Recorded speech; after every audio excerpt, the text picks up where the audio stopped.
ई जे हम सब अगर कपड़ा यूज करे छियै तो देखियो कते बेर एकरा बदलना चाहिए। तो जेना हम कहलिए कि अगर अहाँके ब्लीडिंग नहीं भए रहल है या चौथा या पांचवा दिन छै या ओहिनो अहाँके कम ब्लीडिंग होइया, तखन ई नहीं सोचना चाही कि जा तक पूरा भीज जेतै, मतलब वो अगर 1 दिन बाद भीजतै या 2 दिन बाद भीजतै तो हम 2 दिन बाद बदलबै, से नहीं।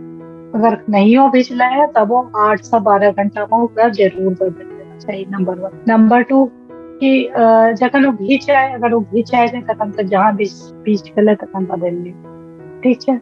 तेसर चीज ई छै कि जे कपड़ा यूज करे छै ओकरा की करना चाहिए, कपड़ा का सिंपल आ गरम पानी में उबालत पानी में अगर ओकरा धोइ लै छियै तो ई कोनो कपड़ा का साफ भए सकै, मतलब तखन अहाँ ओकरा यूज कए सकै छी। हाँ, सिंपल पानी से या साबुन से, नॉर्मल साबुन से धोइ सकै छी, लेकिन बहुत स्ट्रॉन्ग साबुनो नहीं यूज करना चाहिए।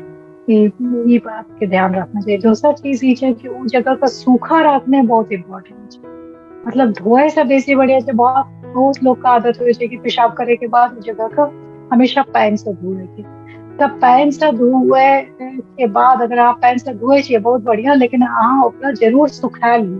टिश्यू पेपर राखियो या पुराना न्यूज़पेपर राखियो या कोनो कागज राखियो, उसे सुखा लियो, नहीं तो फंगल इन्फेक्शन होए के डर रहे छै। वो एरिया के शेविंग बहुत स्ट्रॉन्ग केमिकल या बहुत केमिकल शेविंग नहीं करना चाहिए, बल्कि वो एरिया का शेविंग करे के वो प्रोटेक्ट करे लो तब केस छै, तो ओकरा हमेशा शेव नहीं करना चाहिए। शेविंग से इन्फेक्शन बढ़े।